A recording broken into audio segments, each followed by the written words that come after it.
Todos e benvidos a esta nova sesión dos Blues do Ateneo. Sen dúbida alguna, na historia do pensamento económico, a publicación da obra de Keynes, Teoría Xeral da Ocupación, o Interese do Diñeiro, veu a significar un gran revulsivo no conxunto das sociedades occidentais da época. Non xa no debate teórico no campo da economía, senón no relativo á formulación e posta en práctica das políticas económicas distintas das que, de cantón, se viñan desenvolvendo para superar a crise económica. Non hai que esquecer que o libro aparece, a groma, nun momento histórico, os anos 30, donde, como consecuencia do crack de 1929, os países capitalistas estaban sumidos nunha profunda depresión e con altísimos niveles de paro. A decir do máis importante historiador do pensamento económico, Joseph Schumpeter, o libro de Lord Keynes, do que foi despois Lord Keynes, forma parte do selecto grupo de publicacións que nos derradeiros 150 anos tiveron unha grande influencia sobre a conformación das sociedades modernas. El equipárao a outros libros tan relevantes como pode ser A orixe das especies de Charles Darwin ou mesmo O Capital de Carlos Marx. Pero que ademais Lord Keynes foi un persoaxe polifacético, vencellado ao mundo da política, das artes e membro do grupo intelectual e artístico que propuña naqueles tempos un novo orden social contrario aos principios morales victorianos que foi o círculo ou grupo de Bloomsbury. En definitiva, cunha rica vida intelectual, artística e humana.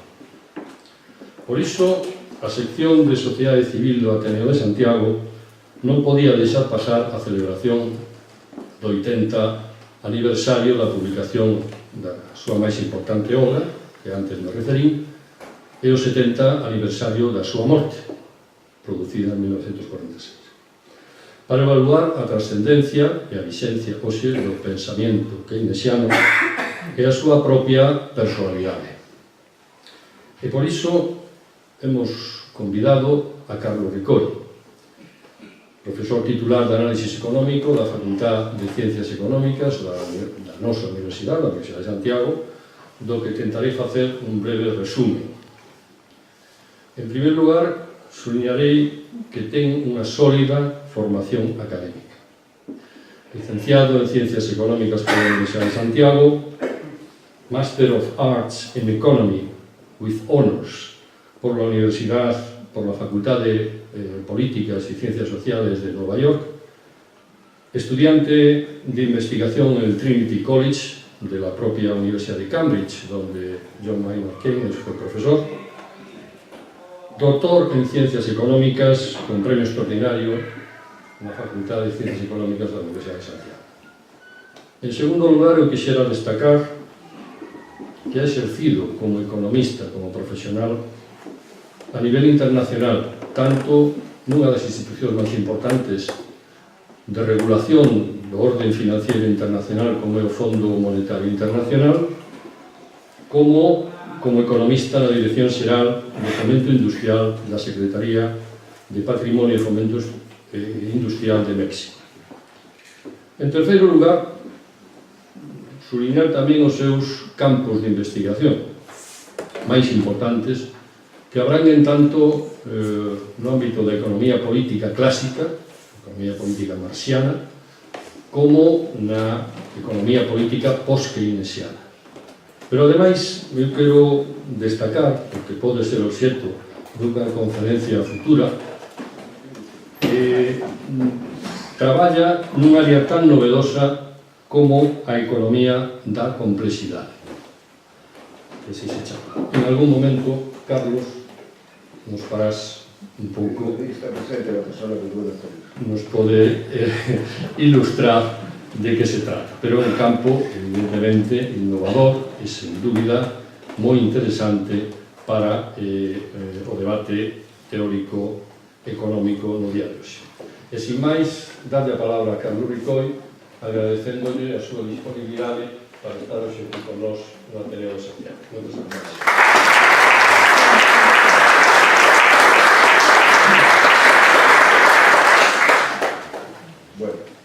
Buenas tardes a todos. En primer lugar, quiero agradecer a Pancho. Me comió parte del discurso, que consta, ya veremos qué pasa.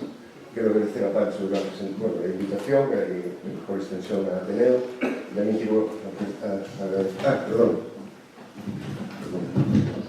quiero agradecer... También quiero agradecer vuestra presencia.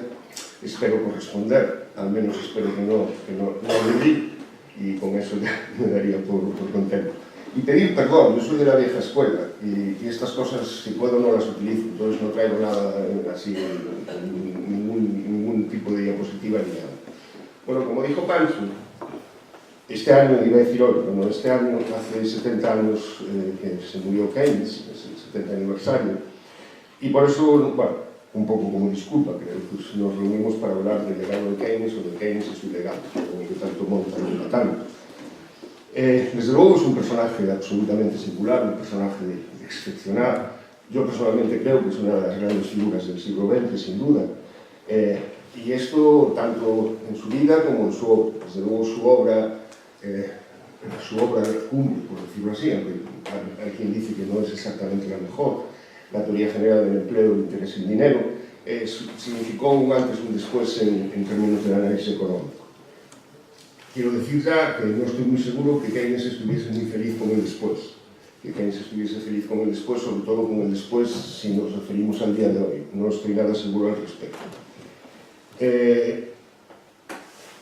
Seguramente todos habéis oído hablar de los keynesianos y de los no keynesianos o anti-keynesianos, que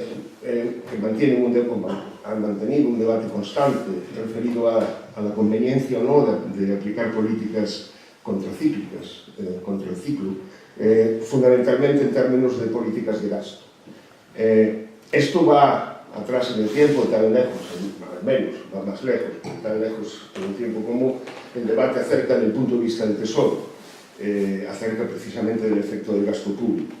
En plena depresión de los 20, el Tesoro británico y de otros países sostenía que no tenía ningún sentido hacer políticas de gasto público para reactivar la economía y aumentar el nivel de empleo, que no tenía ningún sentido. En su versión más estricta, la idea era que cualquier gasto público que se llevase a cabo iba a suponer una reducción del gasto privado y que iba a ser exactamente compensado y que por tanto no tenía sentido aplicar políticas de gasto público. A este respecto me gusta siempre mencionar a la Escuela de Estocolmo.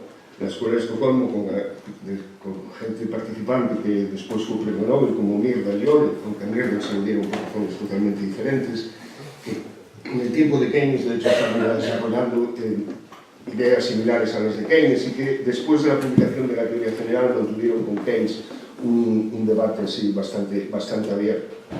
De hecho fue en Suecia uno de los primeros países en que, basada en las intuiciones, sobre la base de las intuiciones de la Escuela de Estocolmo, se empezaron a llevar políticas de gasto para contrarrestar los efectos de la crisis. Pero yo creo que la visión y el análisis de Keynes va más allá, supone algo mucho más que esto de todo centrado en términos de las políticas. Quizá, también voy a añadir, que él tendría dificultades para alinearse con los keynesianos, en particular en lo que se refiere a las políticas de fine-tuning, de ajuste fino. Esto que se hizo en los 50 y los 60, de un poquito más de inflación, un poquito menos de desempleo, jugar con la inflación y el desempleo, como jugar un poco con la economía así de forma muy fina. No creo que Keynes estuviera de acuerdo con ello. Basta decir por ahora que el centro del análisis de Keynes es la estabilidad del sistema económico a niveles de pleno empleo o cercanos a nivel de empleo, y en particular la estabilidad de la demanda de inversión, de la demanda de bienes de capital, el gasto en bienes de capital, en tanto que variable fundamental en la determinación del nivel de actividad, de empleo, de producción, no importa mucho la distinción, el nivel de actividad de la economía. Pero antes que nada, creo que es importante, bueno, me gustaría a dar algunas notas acerca de su biografía y elementos muy interesantes. Nace en Cambridge el 3 de junio de 1883, muere el 21 de abril del 46, hace 70 años. Su padre es John Neville Keynes, que era profesor de filosofía en Cambridge, que sobre todo destaca en el ámbito de la mitología. Su madre es Florence Sala Brown, una activista social que llegó a ser alcaldesa de Cambridge. Estudia en Eton, que a todos nos suena, Eton, uno de los grandes colegios de la élite británica, y después ingresa en el King's College de Cambridge, uno de los colleges de referencia junto al mío, Trinity, son los dos colleges más de referencia, centrando sus estudios en filosofía y matemáticas. Solo más tarde inicia los estudios de economía de la mano de dos grandes hombres, de la mano de Marshall y Pekin.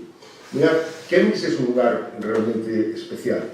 Supone, comentaba con Pancho hace un momento, un estímulo constante y variado, quizá demasiado, por cierto. Uno puede perder los papeles en ese estímulo. Tiene un cierto halo de superioridad, de superioridad con respecto al resto del mundo, que a veces resulta incómodo, sofocante, sobre todo si eres de pueblo como yo, aquello te resulta un tanto incómodo. Como sabéis, ellos se refieren al otro sitio, el otro sitio es Oxford, y los de Oxford se refieren a Cambridge también como el otro sitio. Son los dos sitios y el resto del mundo no existe, más o menos. Está a este respecto la anécdota de su bisabuela, que a los 5 años le escribe a Keynes diciéndole: puesto que siempre has vivido en Cambridge, todos confían en que llegarás a ser muy listo, lo cual ya demuestra un poco lo que es el lugar. En Cambridge ingresó en el selecto grupo de los apóstoles, sociedad secreta de conversación, que se nutría de estudiantes del Trinity y del King's. Hay destacados personajes que fueron miembros de los apóstoles. Bertrand Russell, que en el tiempo de Keynes era Ángel, un apóstol graduado. Está Wittgenstein, el filósofo. Está Eric Hobsbawm, el historiador marxista. Están los dos de los 5 de Cambridge. Los 5 de Cambridge son 5 señores que entraron en el MI5, en MI6, el Servicio Secreto Británico, y que resultaron ser espías de la Unión Soviética. Y 2 de ellos estaban en los apóstoles, unos Guy Burgess y otros Anthony Blunt, que por cierto era consejero de la reina en materia de arte y al mismo tiempo era espía de la Unión Soviética. Coetáneos de Keynes en el grupo de los apóstoles eran Leonard Woolf, que es el marido de Virginia Woolf, y Clyde Bell, por ejemplo, que más tarde se casó con la hermana de Virginia, Vanessa Bell. Esta relación con los mencionados ahora continúa en el grupo de Brosnan, como Pancho ha señalado, que es uno de los círculos intelectuales más influyentes en la Inglaterra de la época. Y aquí adquiere importancia Duncan Grant, autor, que es su amante reconocido, su amante de Keynes durante varios años, y este es el conocido. Más tarde, moviéndose en estos ámbitos del arte y del teatro, se casa en 1925 con Lidia Lukova, bailarina rusa. Al finalizar sus estudios en Cambridge, ingresa en el Civil Service, funcionario, y es destinado a la oficina de India. Es una anécdota con respecto al examen. Keynes obtiene el segundo puesto, el primero es Otto Niemeyer, que seguía al Tesoro y que sería uno de los defensores desde el punto de vista del Tesoro, el cual Keynes no dejó de embatir en el periodo entre guerras. Y curiosamente sus peores calificaciones fueron en economía y matemáticas, en el examen de entrada al Civil Service, y las mejores en historia, en ciencia política, en lógica, en psicología y en composición. En estas últimas fue el primero. El propio Keynes se queja amargamente de esta situación, dice que me han dado la peor nota en aquello que mejor conozco. Además, los temas propuestos los conocía muy bien. Bueno, a partir de aquí, su vida transcurre entre Cambridge y Londres. Vuelve a Cambridge como fellow del King's College y profesor de la universidad, y también fue tesorero del King's College, para el que consiguió una considerable fortuna, para él también, pero también para el King's. Allí tiene un grupo de trabajo, el Circus, no sé cómo se pronuncia, el Circus, en el que trabaja con Joan Robinson, con Richard Kahn. Richard Kahn, que es el padre del multiplicador, que pasa por ser keynesiano, pero en realidad el padre es Richard Kahn. De hecho, se dice por ahí que debería haber sido coautor de la teoría general. James Smith, que más adelante fue premio Nobel, Austin Robinson, que era el marido de Joan Robinson, aunque todo el mundo cuenta que Richard Kahn era el amante de Joan Robinson, que Pieros Rafa, que voy a nombrar ahora, estaba enamorado perdidamente de Joan Robinson, o sea que tenían allí sus juegos amorosos. Quiero comentar un poco sobre Pieros Rafa, porque es un personaje muy peculiar. Economista italiano, su padre fue rector de la Universidad Bocconi, amigo de Gramsci, era el que mandaba las cosas a la cárcel a Gramsci, el gran editor de las obras completas de Ricardo, por encargo de Keynes, y que en la introducción a esas obras de Ricardo plantea una nueva interpretación del análisis clásico del valor y la distribución, y que más adelante será la base de su crítica a la teoría convencional de su gran obra, Producción de mercancías por medio de mercancías. Y si señalo a Pieros Rafa es porque era un muy buen conocedor de la obra de Marx. Keynes lo acoge en Cambridge en 1927, cuando Piero Rafa escapaba de Mussolini. Alguien avisó al padre que mejor que se marchase, porque si no las cosas iban a dar mal. Pero es curioso que era una persona incapaz de dar clases. Creo que en las reuniones del circo, si al día siguiente tenía clase, ya estaba absolutamente histérico y con una ansiedad tremenda. Por otro lado, le costaba mucho escribir, y al final Keynes encontró su sitio para Pieros Rafa, lo nombró bibliotecario, consiguió que lo nombrase bibliotecario de la Marshall Library, que es la biblioteca de la Facultad de Economía, y director de estudios graduados. Es muy conocido por sus conversaciones con Wittgenstein, paseando por el Trinity College. Me parece ser que en estas conversaciones llevaron a Wittgenstein a cambiar su postura del Tractatus a las investigaciones filosóficas. ¿Sí? ¿Por qué comento acerca de Pieros Rafa? Porque después va a salir la cuestión. Porque si Pieros Rafa era uno de los más íntimos de Keynes, y Pieros Rafa era un gran conocedor de la obra de Keynes, de Marx, en particular de su análisis de la posibilidad y de la realidad de las crisis, y de su análisis de los sistemas de reproducción, que veremos un poquito, no es muy complicado, es difícilmente creíble que Keynes no conociese la obra de Marx. Es muy difícilmente creíble y intentaré después mostrar que realmente Marx, en el análisis de las crisis, y en esto que hablo de los sistemas de reproducción, fue un claro precursor del análisis de Keynes. Pero luego, más adelante, viene todo esto.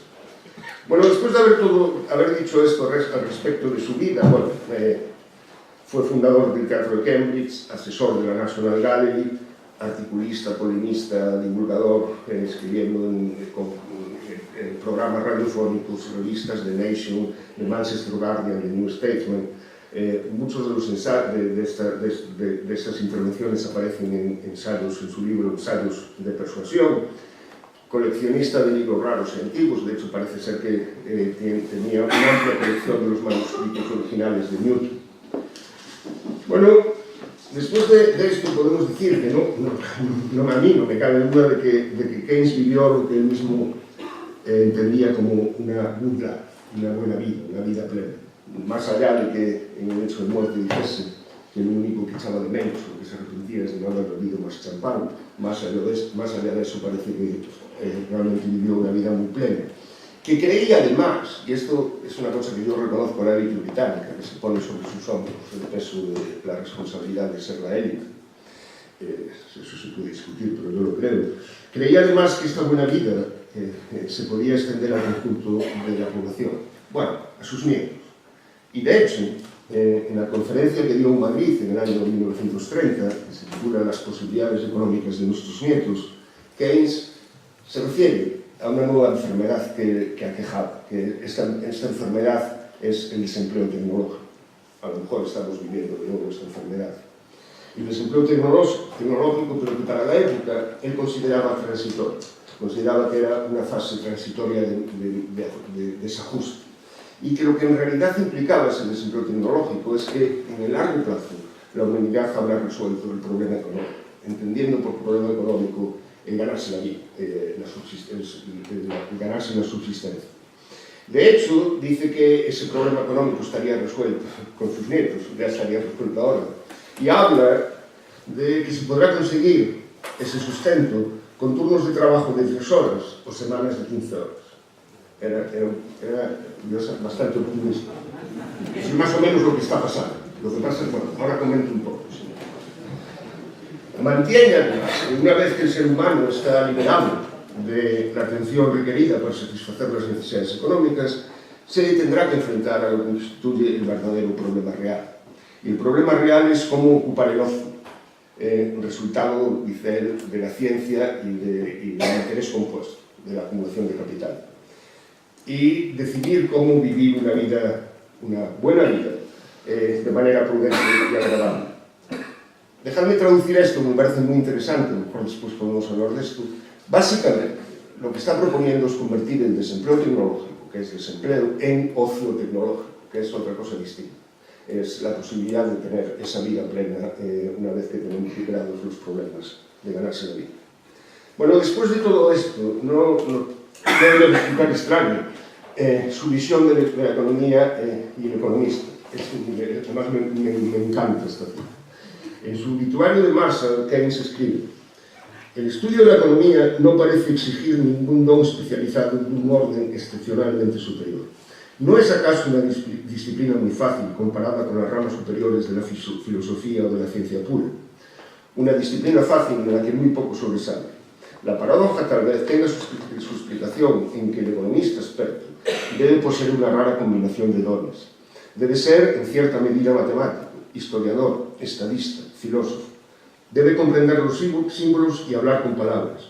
Debe contemplar lo particular desde la óptica de lo general y considerar en un mismo razonamiento lo abstracto y lo concreto. Debe estudiar el presente a la luz del pasado, pensando en el futuro. Ningún aspecto de la naturaleza del hombre o de sus instituciones debe quedarse al margen de su consideración. Debe ser simultáneamente decidido y desinteresado, tan distante e incorruptible como un artista y, sin embargo, a veces tan cerca del suelo como un político. Esto está claramente en la línea de la máxima del propio Marshall, que decía que no puede ser un buen economista quien solo es un economista. Claro, la tentación es obvia, claramente. Yo creo que Keynes está hablando de sí mismo, la descripción que hace es esa. De todas formas, he de decir que esto es una buena voluntad. Tales economistas, si algún día existieron, os aseguro que no existen. Por cierto, así nos va. Lo dejo caer así más. Bueno, y ahora me voy a centrar en las obras más importantes de Keynes son, por supuesto, la teoría general del empleo, del interés y el dinero, el tratado sobre la moneda, el tratado sobre la reforma monetaria, y hay dos libros, uno en particular que es muy interesante, que son los ensayos de persuasión, creo que es de la traducción española, y después están los ensayos de biografía. En los ensayos de persuasión aparecen dos obras, de una aparecen 2 o 3 capítulos que son las consecuencias económicas de la paz, de 1919, y las consecuencias económicas de Winston Churchill, de 1925. Y después también quiero hablar de su participación en la conferencia de Bretton Woods, donde se instaló el sistema monetario internacional, se fundó el Fondo Monetario Internacional, y en donde se discutían básicamente 2 planes, uno era el plan americano, el plan White, y otro el plan británico, el plan Keynes. Bueno, valemos primero las consecuencias económicas de la paz. Por cierto, existe edición gallega, con prólogo de Jaime García Lombardero, profesor de la facultad, y con traducción de Jaime Barreiro Gil, también profesor en la facultad. Bueno, nos situamos en la Conferencia de Paz de París, cuyo principal resultado es el Tratado de Versalles, en el que, entre otras cosas, se imponía costosas reparaciones de guerra a Alemania. Keynes, representante del Tesoro británico, se mostró siempre en oposición a dicho tratado. El 5 de julio del 19 escribe al primer ministro británico, David Lloyd George, dice: debo poner en su conocimiento que el sábado dejo esta escena de pesadilla. No puedo hacer nada bueno aquí. Como representantes de Gran Bretaña en la Comisión de Reparaciones estaban Lord Carnith y Lord Sumner, a los que Keynes llamaba los gemelos celestiales, y quienes mantenían una postura dura acerca de las reparaciones a imponer a Alemania y la consiguiente austeridad. En la citada cita, Keynes escribe: deja a los gemelos regodearse sobre la devastación de Europa. Y aquí hay 2 ideas fundamentales que quiero presentar. Una es la idea de la austeridad, que tanto se discute en la actualidad. Como Amartya Sen argumenta, la obra de Keynes se refería sustancialmente a las consecuencias económicas de la austeridad impuesta. Y la otra idea es la devastación de Europa, que está ahí recogida en la cita. Bueno, primero, la austeridad. Obviamente, para hacer frente a las reparaciones, Alemania tenía que conseguir un excedente de exportaciones sobre importaciones, de tal manera que pudiese pagar, es decir, vender más fuera de lo que compra, para obtener un excedente y poder ir pagando la deuda. Esto no suena. Lo cual implicaba necesariamente la aplicación de políticas restrictivas, de políticas deflacionarias, de políticas de reducción de gasto, porque la única manera de conseguir esto era reduciendo las exportaciones. Si yo reduzco la actividad interna, vamos a comprar de los de fuera nos seguirán comprando más o menos lo mismo, y entonces obtengo ese excedente, imposible de obtener por otra parte. Y obviamente el problema es que esto además tiene efectos para el resto del mundo, en este caso para el resto de Europa, que es que la reducción de las importaciones por parte de Alemania, Alemania es un país importante, no es Grecia, Grecia que se muera no pasa nada, para el resto más o menos, tendería a ser perjudicial para la industria de los otros países. A este respecto es la idea de la devastación de Europa a la que se refiere Keynes, porque además del colapso económico que el tratado iba a causar en Alemania, temía Keynes las consecuencias negativas que la ruina de Alemania podía suponer para el resto de Europa. Aquí está claramente implicada una tesis que acompaña la obra de Keynes continuamente y que nos olvidamos con mucha frecuencia, que es la interdependencia económica, que somos interdependientes. Lo voy a decir muy sencillo. Si yo quiero exportar, necesito que alguien haga las importaciones. Si yo vendo, alguien me tiene que comprar, y mejor dejar que el otro compre si yo no puedo vender. Vale, mis exportaciones son las importaciones de otros, y si no nos ponemos de acuerdo en esto, resulta, bueno, veremos un poco más, puede ser perfectamente que todos nos vayamos a la ruina. Pero esto ocurre también en términos interiores, que es lo que se olvida. En el prefacio de la edición inglesa de la teoría general, Keynes establece lo que va a ser el principio fundamental que voy a tratar, que es que la demanda que resulta del consumo y de la inversión de un individuo es la fuente de renta de otros individuos. Mi gasto es vuestra renta, vuestro gasto es mi renta. Y esto es algo que se olvida con facilidad y que los desequilibrios que se generan, en particular entre países o entre individuos dentro de un mismo país, llevan básicamente a la ruina. Y en este sentido la renta depende de la disposición de los individuos a gastar o invertir, que es algo fundamental de la obra de Keynes. Vayamos, porque la idea es bastante similar, a las consecuencias económicas de Winston Churchill en 1925. Aquí Keynes se opone a la decisión de Churchill, entonces ministro del Tesoro, de restablecer el patrón oro con la paridad de la libra a nivel de la preguerra, lo cual suponía una sobrevaluación de la libra, iba a decir similar a la que la presenta experimentó en el año 94 más o menos, que llegó a Solchaga a tener que devaluar 3 veces, y todo el mundo negaba que la presenta estuviese sobrevaluada, que se lo pregunten a los valencianos y la pérdida de las industrias tradicionales y demás. Pero ya simplemente lo dejo ahí. La libra estaba sobrevalorada, lo cual iba a suponer claramente un desequilibrio de balanza de pagos, es decir, las importaciones iban a aumentar drásticamente y las exportaciones a reducirse, con una libra claramente sobrevaluada. Entonces se planteaba un dilema. El dilema era: ¿qué hacemos? ¿Mantenemos la paridad de la libra? Es el equilibrio externo. Si nos obligamos a mantenerla, la mantenemos, o logramos el equilibrio interno, es decir, aplicamos las políticas que permitan volver al pleno empleo, si se puede, recuperar la economía, y para esto aumentar los niveles de actividad, y para esto se requieren expansiones, se requiere política de gasto activa para llevar a cabo esto. Pero esto estaba en contra de mantener la paridad de la libra a ese nivel tan sobrevaluado. Al contrario, el mantenimiento de la paridad de la libra requería políticas deflacionarias, restrictivas, de contracción, de reducción del gasto para contener las importaciones, lo cual implicaba un sesgo deflacionario en el conjunto del sistema que de nuevo se podría extender a otros países, al resto de Europa, y esto le preocupa. La misma línea, la conferencia de Bretton Woods, en la que Keynes era el que comandaba la delegación británica, la conferencia de Bretton Woods en New Hampshire en 1944, allí se discute un nuevo orden internacional que tendiese a favorecer los intercambios entre países, que evitase lo que había ocurrido durante la Gran Depresión, que eran las llamadas políticas de empobrecer al vecino. Las políticas de empobrecer al vecino, bueno, cuidado con Trump, ¿verdad? Las políticas de empobrecer al vecino consistían en hacer devaluaciones competitivas yo devalúo, tú devalúas, se devalúa, todos devaluamos para intentar mejorar nuestra situación exterior, pero todos lo hacemos a la vez y nadie sale ganando y más bien todos perdiendo. O directamente aranceles o control directo de importaciones. Pero esto iba a pasar de otra manera, como vamos a ver ahora. Había dos planes, el plan White, que era el plan americano, y el plan Keynesiano británico. Bueno, más allá de que obviamente uno y otro defendían los intereses de sus respectivos países, Estados Unidos por un lado y Gran Bretaña por el otro, en el momento había importantes diferencias desde el punto de vista del análisis y del futuro de la economía mundial. Una, no voy a tratar nada, es las restricciones a los movimientos de capital, en particular a los movimientos especulativos. Keynes quería que se regulase. Por cierto, en algún momento de la historia se dejaron de regular y se desreguló, y así nos va.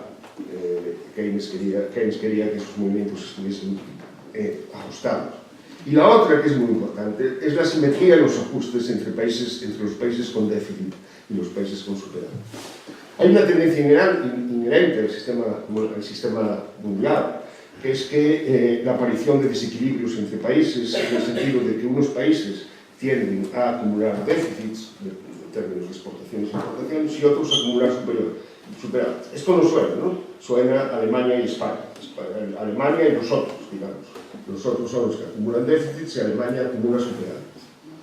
Y el peso del ajuste, tradicionalmente, en el sistema que se instaló en Bretton Woods, recaía sobre los países con déficit. Tú, si te entras en un déficit, se decía déficit fundamental de la balanza de pagos, bueno, no te permitían devaluar, pero el ajuste era básicamente políticas de contracción. De nuevo, políticas restrictivas, políticas de ajustar el nivel interno de renta, de tal forma que evitar las importaciones y así superar ese problema de balanza de pagos. Y Keynes decía que el ajuste tenía que ser simétrico. El ajuste tenía que ser simétrico en el sentido que los países de superávit, que voy a expresar coloquialmente, se tenían que comer el superávit. ¿Cómo se come un superávit? Expandiendo su economía, extendiendo el gasto interno, de tal forma que aumentasen las importaciones y que de este modo consiguiesen, además, ayudar al resto del mundo. Esto suena también, no vendría mal que Alemania expandiese un poco, por ejemplo, no le voy a decir a los alemanes lo que tienen que hacer, pero en cualquier caso, repito, la idea es el ajuste en los países con superávit. Mirad, John Robinson, de la que hablé antes, tiene un artículo maravilloso, bueno, en realidad está publicado como libro en Cambridge University Press, que es su conferencia inaugural en la Universidad de Cambridge en el año 1966. El artículo se titula El nuevo mercantilismo. El mercantilismo, la doctrina mercantilista básicamente suponía que la riqueza era el tesoro nacional, que era un exceso de exportaciones sobre importaciones y que así vas acumulando oro y eres muy rico. Y el nuevo mercantilismo es lo mismo pero con reservas. La idea que plantea John Robinson es un momento en que el mercado no crece lo suficiente para hacer sitio a todo. Entonces hay muchos países que piensan que es bueno, es deseable aumentar la cuota en detrimento, la cuota no en detrimento por lo dólar para el beneficio de su gente. Y este es el nuevo mercantilismo. Cada nación quiere tener un superávit en su balanza comercial, pero no todos pueden tener a la vez superávit en la balanza comercial. Es un juego de suma cero.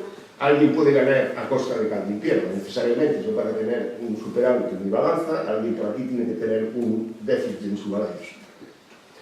Por lo tanto, esto lleva, de nuevo, a un sesgo deflacionario a nivel global, porque todo el mundo intenta restringir sus importaciones como sea, por lo tanto, de nuevo, aplicar políticas restrictivas que reduzcan el nivel de renta, de modo que se importe menos.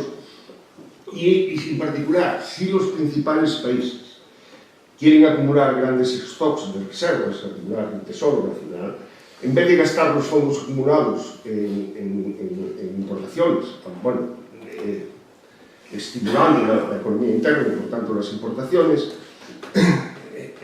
lo que tenemos es que precisamente los países que se lo podrían permitir dar un impulso al resto del mundo son los que no lo hacen. De nuevo tenemos un sesgo con políticas deflacionarias y, por cierto, una cuestión importante, que es que se puede dar competencia. Igual que había devaluaciones competitivas, se pueden dar deflaciones competitivas, y esto ocurrió.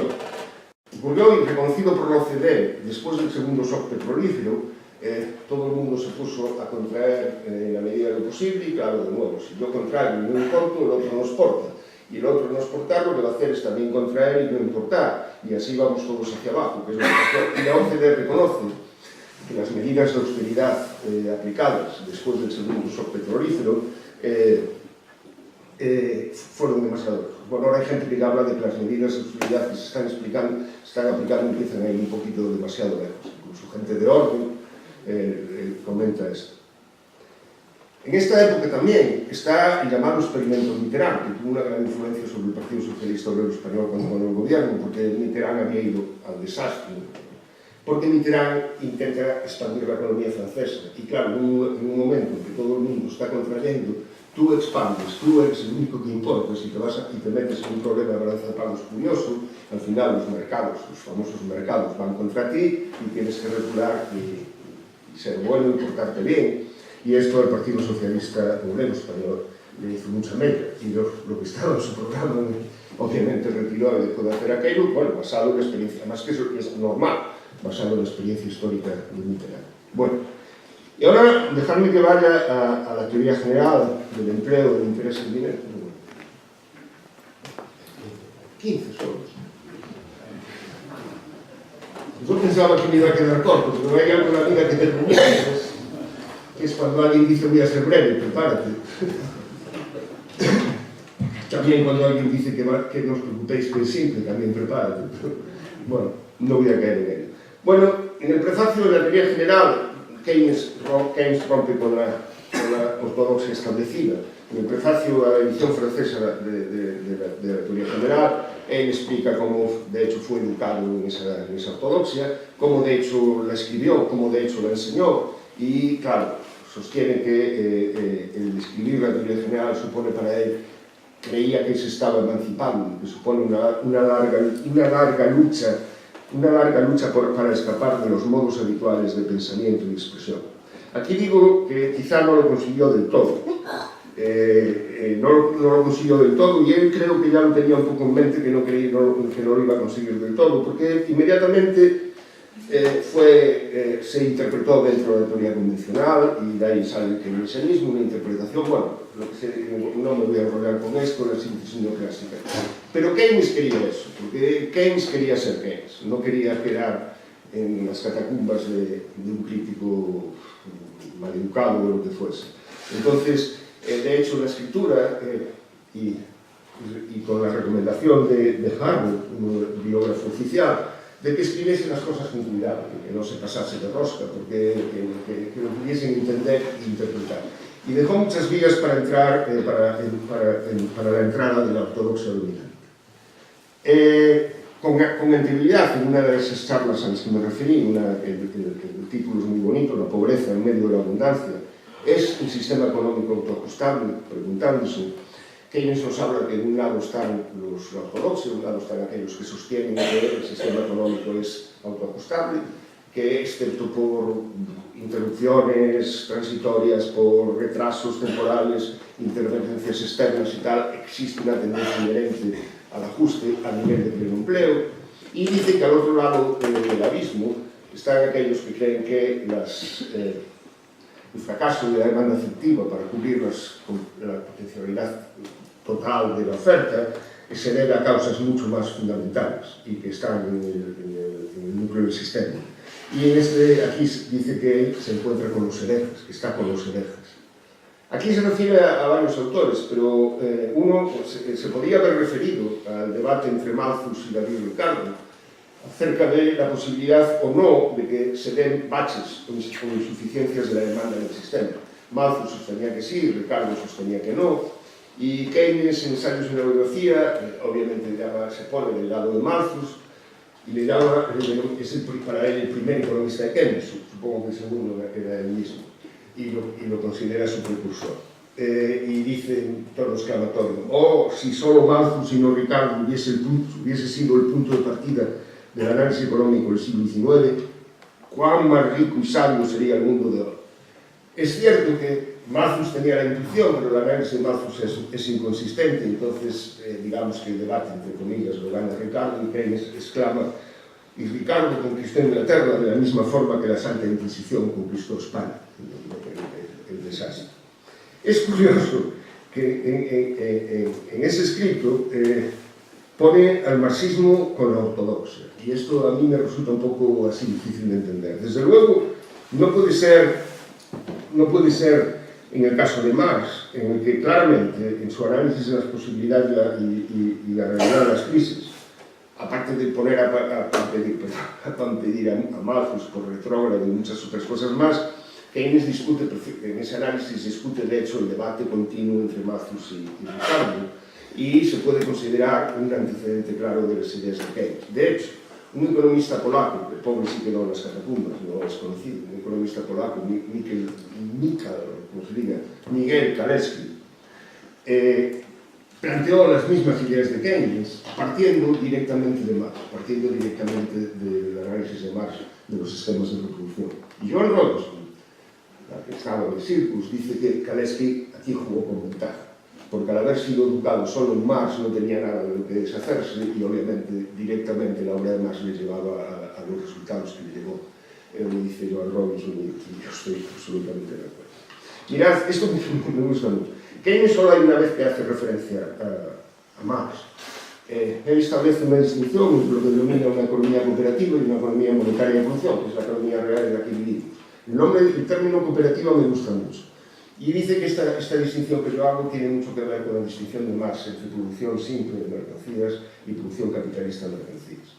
De hecho, podría referirse directamente a Adam Smith y hablar del estado anterior a la acumulación de capital y la apropiación de la tierra en manos privadas y el estado posterior a la acumulación de capital y la apropiación de la tierra en manos privadas.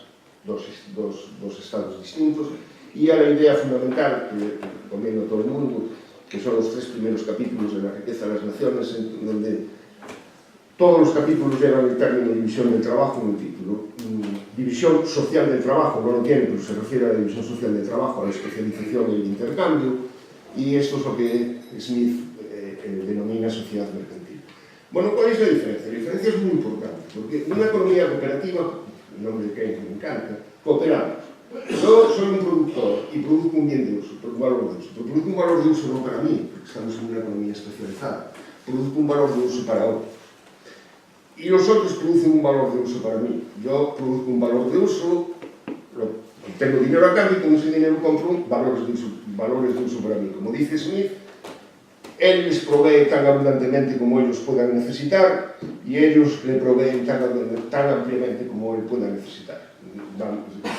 Hay la interdependencia famosa a la que me refería antes. Pero claro, ¿cuál es el fundamento, el objetivo de este sistema? El objetivo y el fundamento es el valor de uso. Yo produzco un valor de uso para obtener otros valores de uso. Todo el sistema está basado en valores de uso.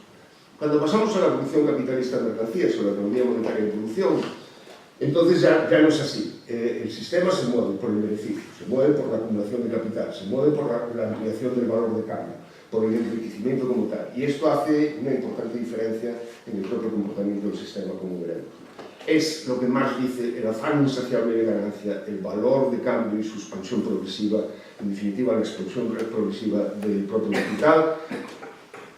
Bueno, en principio, después veremos si esto es cierto, en principio Keynes no va tan lejos como Marx cuando establece que, esto es muy interesante, el proceso de producción no es más que un eslabón inevitable, un mal necesario para poder hacer dinero. Un medio para la expansión del valor avanzado, lo que significa que el objetivo final de la producción es el enriquecimiento como tal. Y que en todas las naciones en las que impera el modo de producción capitalista, todas las naciones en las que impera el modo de producción capitalista, se ven atacadas periódicamente por un intento febril de hacer dinero sin la intervención del proceso de producción. Y esto también nos suena. Esto también nos suena. Pero volvamos a la teoría general. ¿Cuál es lo fundamental en la teoría general? La novedad esencial, expresada así como el propio Keynes, es el principio de la demanda efectiva. El principio de la demanda efectiva es simplemente la inversión, variable independiente fundamental del sistema, no depende del propio proceso de generación de renta, y el volumen de inversión junto con la propensión al consumo determina el nivel de actividad, el volumen de output, el nivel de empleo, como queráis, el nivel de producción, es exactamente lo mismo. Entonces, dado esto, el sistema no solo se encuentra en equilibrio en una posición de empleo, se puede encontrar en equilibrio en cualquier posición. Dependiendo de cuál sea el volumen de la demanda de bienes de capital, el volumen de la inversión, así estará en equilibrio en una posición u otra. Y Keynes lo que intenta ver es que en unos periodos hay una posición en una determinada posición, en otros periodos otra, y esto, entre otras cosas, dice que depende de la experiencia histórica concreta. La idea es simple, en términos simples. Se establece una relación fundamental entre la renta y el consumo, la propensión a consumir, que supone que, dado el nivel de renta, siempre existe una brecha de gasto entre ese nivel de renta y el consumo implicado por ese nivel de renta. Claro, para que este nivel de renta se pueda dar, para que efectivamente se dé, se requiere un volumen de inversión que cubra esa brecha de gasto. Y en ese sentido, dependiendo de cuál sea el volumen de inversión, así va a ser el nivel de renta y el consumo asociado a él. Se da una interdependencia clara entre el nivel de renta y el consumo y el nivel de empleo y el gasto de inversión. Es decir, repito, la demanda de inversión junto con la propensión a consumir, lo que en una renta determinada decidimos consumir, van a determinar cuál es el nivel de renta. Y puede ser un nivel de renta cualquiera, cualquier nivel de renta es posible, no solo uno de pleno empleo. No hay ninguna tendencia que nos lleve al volumen de inversión que nos va a garantizar el pleno empleo y además eso es bastante complicado y difícil. Mirad, esto está claramente implicado por lo que llevo diciendo de los esquemas de reproducción de Marx y el análisis de Tversky. A ver si lo consigo explicar. Pensar dos sectores. Voy a pensar en dos sectores productivos. Un esquema de dos sectores. Tengo aquí bienes de consumo, tengo aquí bienes de capital. Máquinas, ¿vale? Ahora, aparte tengo la distribución de la renta entre salarios y beneficios. Simplemente para lo siguiente. Pensad, los trabajadores consumen todo lo que tienen. No, y además son los únicos que consumen.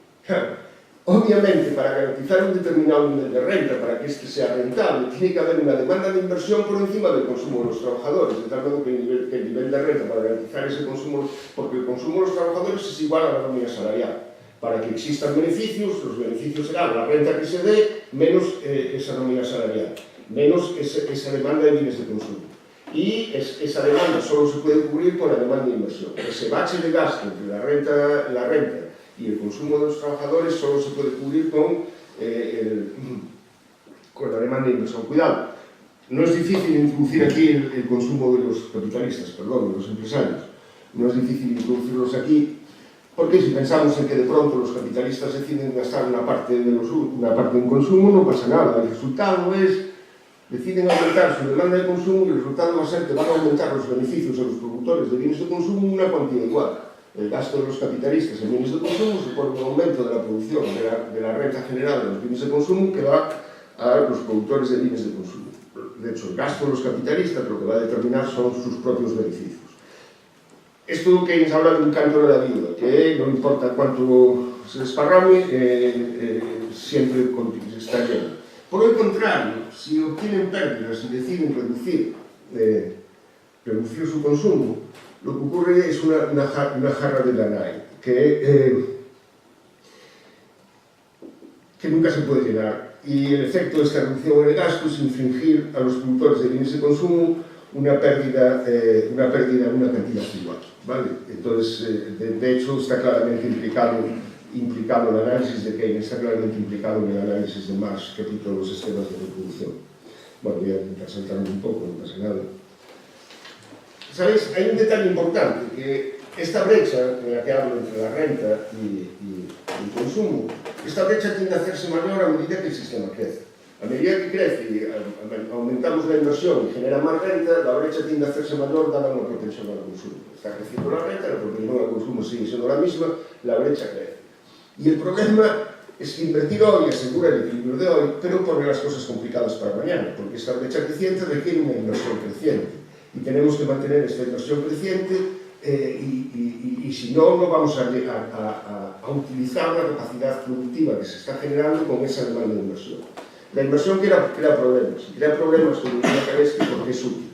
Y al ser útil tenemos este problema de generación de capacidad y llenar esta capacidad. No me enrollo con esto, simplemente que esta es la base de las teorías del crecimiento, de la teoría del crecimiento económico. Keynes señala que se queda muy perplejo, porque esto de decir las dificultades de asegurar la inversión mañana, cuando tú ahora inviertes hoy aumentas el bache de demanda, el bache de gasto que hay en el sistema, por lo tanto mañana requieres una mayor inversión y añades más bache, y mañana otra mayor inversión y añades más bache. Keynes dice, es curioso, porque esto sí que se habla con respecto a la inversión pública. Con respecto a la inversión pública, os voy a leer una frase que seguramente todos habremos dicho alguna vez. y además se pone como un problema de la inversión pública, en carreteras y todo lo demás. Dice, ¿qué hará usted cuando haya construido todas las casas, carreteras, ayuntamientos, redes eléctricas y traídas de agua que se pueda esperar que la población estacionaria del futuro requerirá? Y continúa que no se entiende fácilmente que la misma dificultad es aplicable a la inversión privada y a la expansión industrial. Cuando hacemos todas las cosas, mañana qué hacemos, y mañana qué hacemos. Bueno, esta intuición está a la base de las teorías subconsumistas, está a la base del análisis de Malthus, está a la base del análisis de Sismondi, que se va a dar un bache de demanda. Lo que pasa es que lo explicaron mal, porque para ellos dicen, si hay demasiada acumulación, va a haber un bache de demanda. Si hay demasiada acumulación no hay problema, porque la acumulación es demanda en sí misma. Si compramos bienes de capital, estamos incrementando la renta, incrementando la demanda, incrementando el consumo.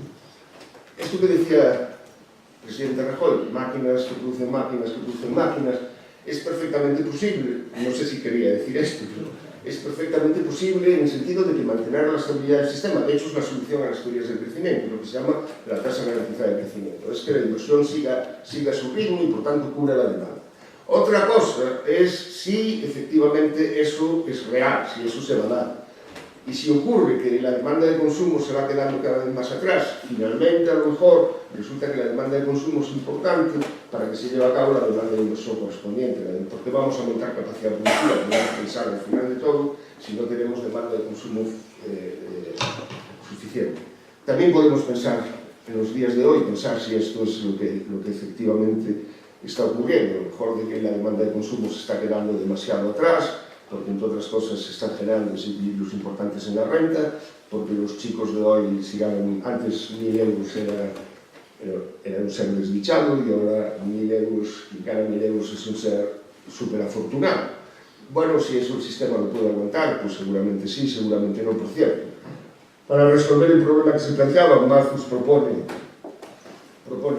el gasto de la clase ociosa, básicamente el gasto de los terratenientes, el gasto de los que se dedican solo a gastar, la misión de la vida es vivir bien. Sismondi, que era un socialista, propone aumentar los salarios reales para garantizar el aumento de la demanda que se va a cerrarse. Lo repito, el análisis tiene la inconsistencia. Bueno, ¿qué pasa con la demanda de inversión? Bueno, la demanda de inversión lo que ocurre es que es muy inestable y depende de algo que no sabemos, depende del futuro, depende de las expectativas de largo plazo, depende de los ánimos de espíritu, depende de qué contento me levanto hoy y me dejo levantar, lo estoy poniendo así un poco en términos coloquiales. Tiende a ser muy volátil. Fijaos, si nos ponemos a pensar cuando uno decide una demanda de inversión real, tiene que pensar en el progreso técnico, tiene que pensar en la dinámica de la demanda en el largo plazo, en la dinámica de los salarios, la composición de la dinámica, todo esto es algo que realmente se nos escapa. Y entonces Keynes entiende que, en general, asegurar un nivel alto y permanente, en el sentido de estable, de la demanda de inversión es algo muy problemático. Y en ese sentido cree que en un sistema de laissez-faire mantener permanentemente una fuerte demanda de inversión o compatibilizar una alta tasa de inversión con la estabilidad o permanencia de la misma es bastante complicado. Pero lo que viene es muy interesante porque Keynes a este respecto se refiere a la influencia del mercado bursátil y al peso creciente de este mercado, el peso creciente que los resultados de corto plazo y de la actividad especulativa tienen en la valoración de las empresas y por tanto en la demanda de inversión. En este sentido considera que por un lado el mercado bursátil es muy bueno porque da movilidad al capital, yo no estoy atado a una inversión, puedo vender una inversión, pero en conjunto todos estamos atados a la inversión.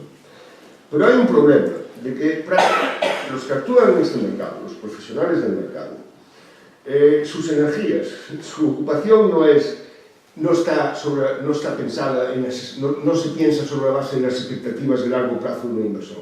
Nadie le interesa una inversión que va a durar, que haga una inversión en un determinado activo, en una empresa, lo que sea, y esto va a durar, yo qué sé, 30 años o 40 años.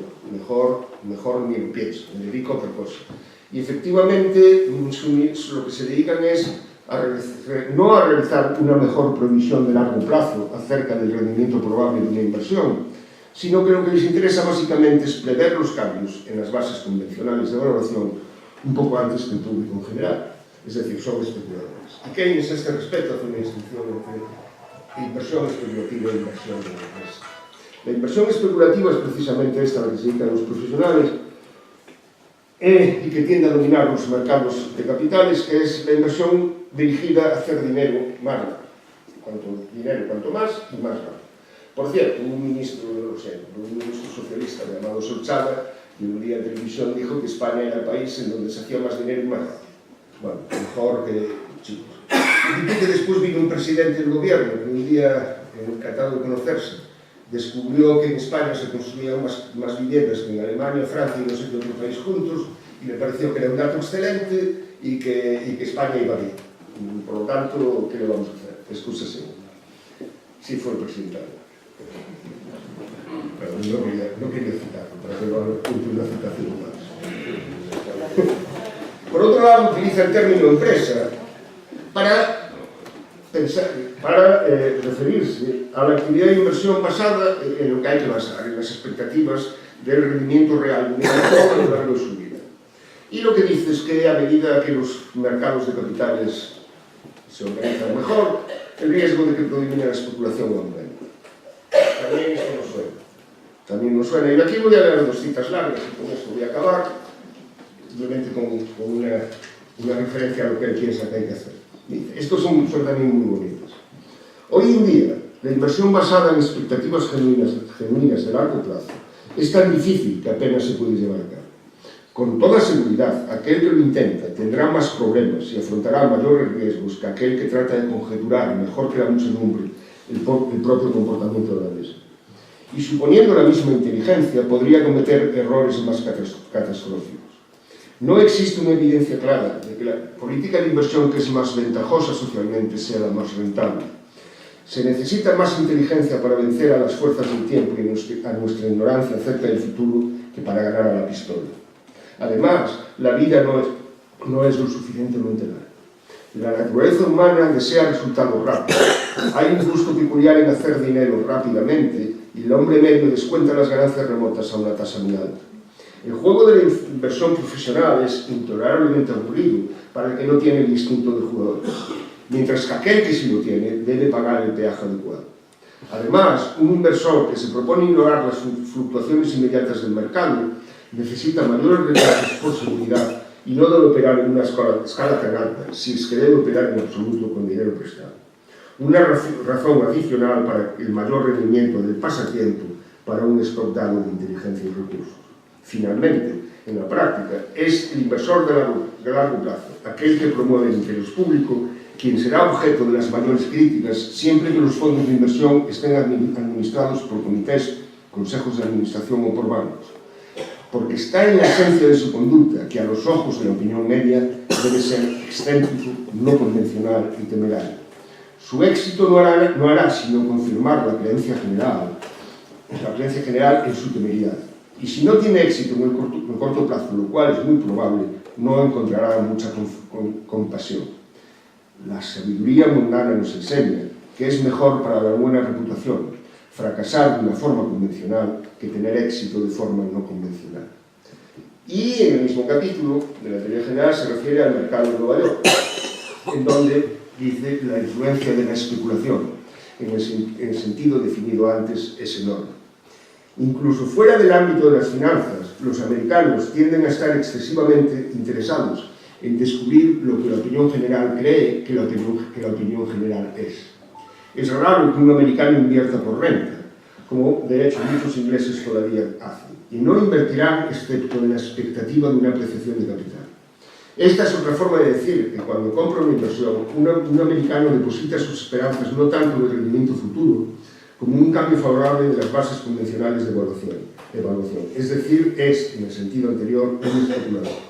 Los especuladores no harían ningún daño como burbujas en un flujo estable de empresa, pero la situación es seria cuando la empresa se convierte en una burbuja, en un remolino de especulación.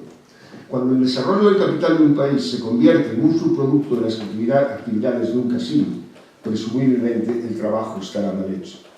El éxito alcanzado por Wall Street, en tanto que institución cuyo verdadero cometido social es dirigir la inversión hacia las actividades más rentables en términos de rendimiento futuro, no puede decirse que sea uno de los triunfos más destacados del capitalismo del laissez-faire, lo cual, No es sorprendente si, como creo, es cierto que de hecho los mejores cerebros de Wall Street se han dirigido hacia un objetivo diferente.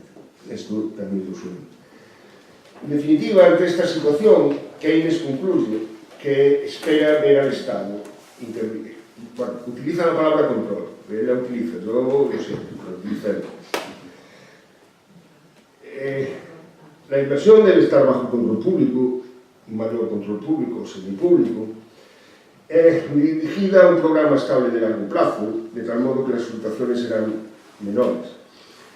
Y dice que espera ver al Estado, es Keynes, desde una perspectiva de calcular la eficiencia marginal del capital desde una perspectiva de largo plazo y sobre la base del beneficio social general, que tome una responsabilidad progresivamente creciente en la organización directa del inversor.